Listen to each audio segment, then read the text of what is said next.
ဒီလက်စုပ်ကလေထိုင်းနိုင်ငံမှာနေတော့ကလေမှန်နေကုန်ပေါ်ကနေပြီးတော့လေအကိုပတ်စံအိတ်ထဲကိုရောက်သွားသေးလားငါရဲ့မျက်စိချစ်ရနေပြီးတော့ပျောက်သွားပြီးအကိုပတ်စံအိတ်ထဲကိုဒီလက်စုပ်ကရောက်သွားတာတအားစွမ်းတဲ့ဒီလက်စုပ်ကနန်းပွဲကတို့ရဲ့ညီကုန်းဟာဖြစ်ခဲ့တာထိုင်းနိုင်ငံမှာအားလုံးကတစ္ဆာရည်တွေပဲစွမ်းပြီးသားပဲဖြည့်စည်းမရှိဘူးဖရားစွမ်းပြီးတာသိဖို့ပြောပြရနော်အဲ့လောက်နဲ့တက်မလာနဲ့ငါဖြစ်ခဲ့တာထိုင်းနိုင်ငံမှာ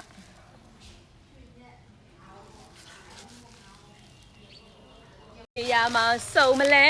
ဘယ်နေရာမှာတွေ့မလဲအားလုံးဟာမင်းစိတ်ကြိုက်မင်းသဘောပါပဲစရည်အရှိခွဲလို့မရဘူးလေခွဲနိုင်ဒါငါဘွားရဲ့နောက်ဆုံးအရှိပဲနောက်ထပ်ဆိုတာမရှိလာစေရရှိလဲရှိလာမှာမဟုတ်အတူတူနေရင်ပျော်စရာကြီးဆိုလို့အဲ့တိုင်းပဲဖြစ်စေရနန်းပွဲကတို့ရဲ့တစ္ဆာရင်မရဘူးဆိုရင်မလောက်တော့နဲ့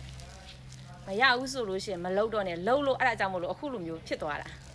ကျေးဇူးတင်ပါတယ်အရာအားလုံးဒီကိုနဲ့ထိုက်လို့ကိုရတာကိုဘွားနဲ့ကိုပဲကိုပေါ်မကောင်းတဲ့သူရတယ်ကိုရဲ့ပါရမီရှင်နဲ့ရှစ်တော်တွေကိုအဲ့ဒါကိုမှတ်ထားစေခြင်း